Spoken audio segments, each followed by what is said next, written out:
আপনার মধ্যে এই রাজনৈতিক সচেতনতার ব্যাপারটা কি ওই সময়টা থেকে নাকি আরও আগে, আরও আগে থেকে? আমি যদি আমার কথা বলি, আমি যখন 2013 সাল থেকে আমি রাস্তায় ছিলাম। আমি তখন খাগড়াছড়িতে ছিলাম। খাগড়াছড়িতে আপনি জানেন পার্বত্য এলাকা।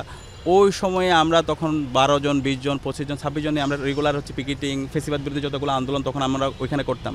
এবং এই সময়ে একদিন আন্দোলন করার কারণে আমাকে থানায় নিয়ে আমাকে হচ্ছে একদিনের মতো হচ্ছে গুম করে রাখা হয়। ওই সময় আমার পরিবারকে নিয়ে পরবর্তীতে হচ্ছে তাদেরকে অনেক বেশি থ্রেট দেওয়া হয়। এরপরে হচ্ছে আমাকে একদিন পর আবার ছাড়া হয়। ওই সময় যতগুলো ফেসিবাদ বিরোধী আন্দোলন হয়েছিল খাগড়াছড়িতে, তখন আমরা সবগুলো আমি আন্দোলনের সাথে সম্পৃক্ত ছিলাম। পরবর্তীতে 14, 15, 16 সালে আমি চট্টগ্রামে ছিলাম। চট্টগ্রামে তখন ফেসিবাদ বিরোধী যতগুলো আন্দোলন হয়েছে, তখন আপনাদের মনে থাকার কথা, তখন ফেসিবাদ বিরোধী আন্দোলন তুঙ্গে। ওই সময়ে প্রতিদিনই সকাল বিকাল সন্ধ্যা রাস্তায় নেমে আন্দোলন করা, মাঠ পর্যায়ে আন্দোলন সমন্বয় করা, সেটা আমাদের রুটিন ওয়ার্ক ছিল। এবং ওই সময় আমি আমার রুমমেটকে হারিয়েছি। আমার রুমমেট ছিল সাকিব, শহীদ সাকিব, তার চোখ উপড়ে ফেলা হয়েছিল। আমার পাশে থাকতো আবিদ, তার চোখ উপড়ে ফেলা হয়েছিল। এরপর মুজাহিদ ভাই, তার চোখ তাকে হচ্ছে একদম জবাই মতো করে তাকে হত্যা করা হয়েছিল। তো এইভাবে অসংখ্য আমার সহযাত্রীরা তারা পঙ্গু হয়েছে। তারা কোন সালের কথা বলছেন? এটা হচ্ছে আপনি 2015 সালে, 2015 সালে এবং 16 সালে। তখন প্রতিদিন এটা রুটিন ওয়ার্ক ছিল আমাদের। এবং তখন আমরা দৃঢ়ভাবে বিশ্বাস করতাম এই খুনি হাসিনার পতন আমরা করবই। তো পরবর্তীতে আমি ঢাকা বিশ্ববিদ্যালয়ে চান্স পাই। বিশ্ববিদ্যালয়ে যখন চান্স পাই, বিশ্ববিদ্যালয়ে আসার পরে অনেক বড় স্বপ্ন নিয়ে আসি। আপনি কোন সেশনে ভর্তি হলেন? আমি 2016-17 সেশনে ভর্তি হই ঢাকা বিশ্ববিদ্যালয়ে। আসার পরে অনেক বড় স্বপ্ন, ঢাকা বিশ্ববিদ্যালয় একটা স্বপ্নের ক্যাম্পাস। আসার পরে যেহেতু আমি এলাকায় থেকে আসছি, আইসে প্রথমে হলে উঠি। তো হলে ওঠার পরে যখন এই গণরম গেস্টরুম কালচার এটা দেখে আমি একদম ভেঙে পড়ি। আমার স্বপ্নটা ভেঙে যায়। আমার যে স্বপ্ন ছিল, আমার যে প্রত্যাশা ছিল, যখন দেখতে পাই এই ধরনের একটা হচ্ছে দাসের মতো জীবন, তখন আমি মেন্টালি একদম ট্রমাটাইজ হয়ে যাই। তখন আমি হল ছেড়ে চলে যাই। পরে ফার্স্ট সেমিস্টার পরীক্ষা হয়। ফার্স্ট সেমিস্টার আমি ফার্স্ট হই ডিপার্টমেন্টের। ফার্স্ট হওয়ার পরে তখন আমি আবার আমি পলিটিক্যাল সায়েন্সে ছিলাম। 3.94 পেয়ে ফার্স্ট সেমিস্টার ফার্স্ট হই। তারপর আমি হচ্ছে হলে অ্যাপ্লিকেশন করি লিগ্যাল সিটের জন্য এবং লিগ্যাল সিট পাই। এবং লিগ্যালি আমাকে সিট দেওয়া হয়, সেই অনুযায়ী আমি হলে উঠি। তো হলে ওঠার পরে লিগ্যাল সিট পাওয়ার পরও আমাকে ছাত্রলীগের সন্ত্রাসীরা কিছু প্রোগ্রামে নিয়ে যায়।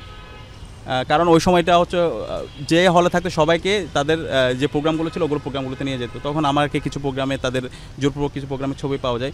তখন আমরা ক্যাম্পাসে যারা ছিল, আমাদের বেসে যারা ছিল, আমরা সিদ্ধান্ত নিয়েছিলাম এই যে ঢাকা বিশ্ববিদ্যালয়ে এই যে অপসংস্কৃতি, এই যে দাসের মতো করে একজন শিক্ষার্থীকে যে ব্যবহার করা, সেই রাজনীতির আমরা হচ্ছে একদম মূলচ্ছেদ করব। তো ওই সময়ে ক্যাম্পাসে যারা অ্যাক্টিভিস্ট ছিল, সাংবাদিক ছিল, যেমন আলসাদি ভুইয়া, ঢাকা বিশ্ববিদ্যালয় সাংবাদিক সমিতি, অনেকের সাথে আমার এঙ্গেজ ছিল, আমার বন্ধুবান্ধব ছিল, সবার সাথে আমরা কানেক্টেড ছিলাম। এবং পরবর্তীতে আমি 19 সালে হল ছেড়ে চলে আসি। এরপরে আমি আর হলে থাকি নাই। এরপর থেকে ক্যাম্পাসে যত ভিকটিম, যে কোনো ঘটনা হলে তার পাশে থাকা, এর পাশাপাশি হচ্ছে আমাদের ক্যাম্পাসে যত অ্যাক্টিভিস্ট আছে তাদের সাথে কন্টিনিউ যোগাযোগ রাখা, তাদেরকে হেল্প করা, কোঅর্ডিনেশন করা, এবং ক্যাম্পাসে এই যে গণরম গ্যাসমের বিরুদ্ধে যে আন্দোলন সংগ্রাম, সেগুলোকে নেপথ্য থেকে সাপোর্ট দেওয়া, এই সব কিছু আমরা কোঅর্ডিনেশন করেছি। এবং জুলাই আন্দোলন যখন আসে, জুলাই আন্দোলন যেহেতু আমাদের আগে থেকে একটা লিগাসি আছে, ক্যাম্পাসে যত অ্যাক্টিভিস্ট আছে সবার সাথে আমাদের বোঝাপড়া আছে, পরিচয় আছে। আর ওই সময়ে আমরা মানুষ ছিলাম, আমাদের পরিচয় যেহেতু শিবির পরিচয়, সেটা হচ্ছে হত্যাযোগ্য ছিল। শিবির যদি কেউ পরিচয় দিত, সে কারণে সেই পাবলিকলি ঘোষণা দিয়ে ক্যাম্পাসে আমাদের প্রোগ্রাম করার মতো অবস্থা ছিল না।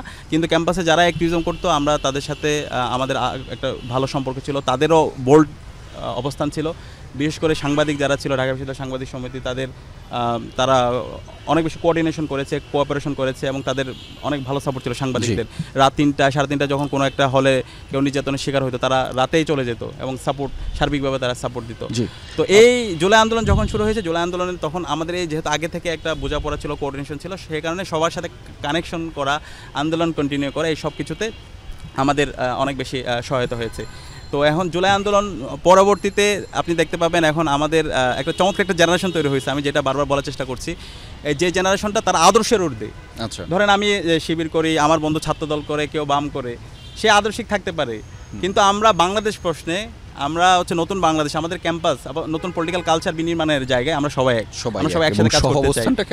এবং এই জুলাইয়ের মধ্যে এই কনসেনসাসটা আমাদের হয়ে গেছে। তো এটা হচ্ছে সবচেয়ে আশার দিক, যেটা বিগত সময়ে আমাদের আগের প্রজন্ম, তাদের এই আদর্শিক দ্বন্দ্ব এবং হচ্ছে তাদের মধ্যে হচ্ছে ভুল বোঝাবুঝি, এটার কারণে কিন্তু আমাদেরকে অনেক বেশি সাফার করতে হয়েছে। তো এই প্রজন্ম যতদিন বেঁচে থাকবে, আমি আশাবাদী আগামী বাংলাদেশ অনেক বেশি সম্ভাবনা।